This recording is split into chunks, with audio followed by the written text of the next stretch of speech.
की मंजूरी के लिए समरी क्यों तैयार कराई गई, ये भी पूछा गया है। तफसीलात जान लेते हैं बोल न्यूज़ के नुमाइंदे हुसैन चौधरी से। हुसैन चौधरी बताएगा सवालनामे में मजीद क्या कुछ पूछा गया है। जी देखिए, साबिक वज़ीर-ए-आज़म इमरान खान के खिलाफ कल साब अदालत ने समाअत की थी और 8 रोज़ा जिस्मानी रिमांड मंजूर किया था। अलकादिर यूनिवर्सिटी केस में नैब ने इमरान खान को शामिल तफ्तीश कर लिया है और नैब की कंबाइंड इन्वेस्टिगेशन टीम ने इमरान खान को सवालनामा जो है वो दिया है। कुछ सवालात जो है वो सामने आए हैं, जिसमें नैब ने कहा है कि दिसंबर 2019 में बरतानिया से गैर कानूनी रकम की वापसी की मंजूरी के लिए समरी क्यों तैयार करवाई। 2019 में बरतानिया से गैर कानूनी रकम की वापसी को सरेंडर करने की मंजूरी क्यों दी गई।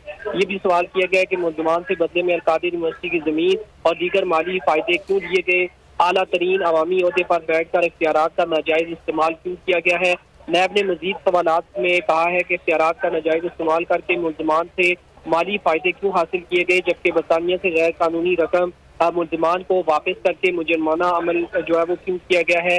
ये सवालनामा इमरान खान को जो है वो दिया गया है, क्योंकि 8 रोज अभी भी नैब के पास मौजूद है और इमरान खान जब अपना जवाब जमा कराएंगे तो उस हवाले से भी नैब जो है वो फिर आगाह करेगा कि आया इन सवालात के जवाब में इमरान खान ने क्या जवाब दिया है। और उसके बाद जब जिस्मानी रिमांड मुकम्मल होगा तो अदालत को नैब जो है वो आगाह करेगा कि उन्होंने जो सवालनामा दिया था उस पर इमरान खान ने क्या जवाब दिया है और नैब को कितनी तसल्ली हुई है, और उसके बाद मजीद चीजें सामने आएंगी। अलकादिर यूनिवर्सिटी केस में नैब की जानिब से सवालनामा चेयरमैन PTI इमरान खान को दे दिया गया है। इस हवाले से हुसैन चौधरी आपने अपडेट किया, आपका शुक्रिया।